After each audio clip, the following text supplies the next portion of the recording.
Donc je suis étudiant au lycée agricole de Coutances. Ça a commencé en troisième quand on nous demande un petit peu de nous orienter sur les premiers stages. Et j'aimais bien passer du temps dans le jardin, notamment chez mes grands-parents. Et c'est vrai que c'est un milieu de travailler en extérieur, ça me donnait vraiment envie et je sentais qu'il y avait vraiment beaucoup de choses à faire sur des jardins. Donc je suis parti sur des formations plutôt en aménagement paysager et puis en me renseignant, je suis tombé sur le lycée agricole avec la formation de bac pro. Et c'est vraiment ce qui m'a donné l'envie et j'ai découvert toute la diversité du métier et toutes les portes qui s'ouvraient à l'avenir après. Et j'ai choisi d'aller vers un bac pro aménagement paysager que j'ai fait sur 3 ans. Que j'ai vraiment bien aimé au niveau du contenu des cours, des travaux qui se sont passés en dehors aussi. J'ai choisi Coutances parce que c'était l'établissement qui m'a le plus plu au terme de visite et c'est aussi celui qui avait le plus de renommée auprès de professionnels que j'ai rencontrés avant l'inscription. À la suite de ce bac pro aménagement paysager, j'ai choisi de faire un BTS en aménagement paysager toujours pour essayer d'avoir un peu plus de connaissances. Je sentais qu'il me manquait un petit peu des bases techniques que j'avais envie de découvrir. Et à la suite de ce BTS, j'envisage un nouveau BTS en production horticole à faire sur 1 an cette fois-ci, pour découvrir les bases de l'horticulture, du milieu de la pépinière et découvrir la production pour ensuite orienter ça vers mon projet professionnel.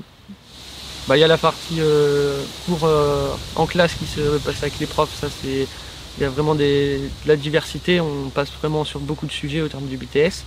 On a toute la partie stage aussi, les 8 semaines en entreprise, sur laquelle on a le droit de choisir l'entreprise en fonction de nos envies et nos besoins pour notre projet d'avenir.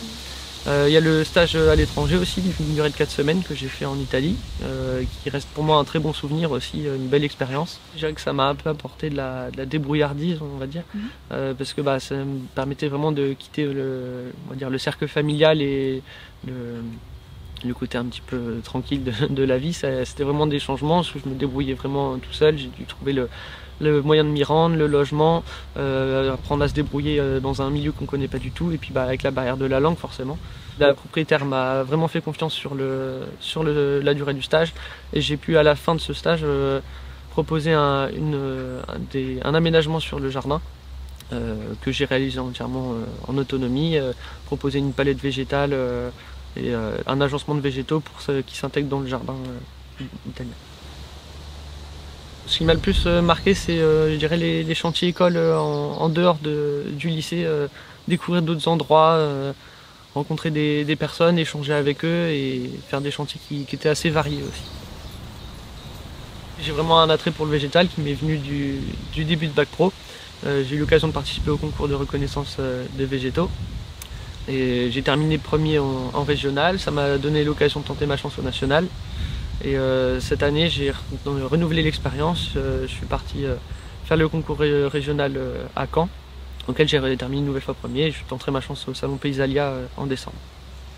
Alors mon projet professionnel en début de BTS, c'était un petit peu devenir gérant de ma propre entreprise de paysage. Il a évolué au cours de la formation, au cours des stages et du travail qu'on faisait en cours. Et je me suis orienté au printemps 2022, plutôt sur le milieu de la production horticole. Vraiment, j'ai eu un contact avec le végétal que j'aime vraiment beaucoup. Et c'est pour ça que je me suis dit, pourquoi pas m'orienter sur la pépinière, faire une année de formation en pépinière. Et ensuite, à la fin de ce BTS production horticole, je prévois de me mettre dans le milieu professionnel, donc soit en entreprise de paysage ou en pépinière.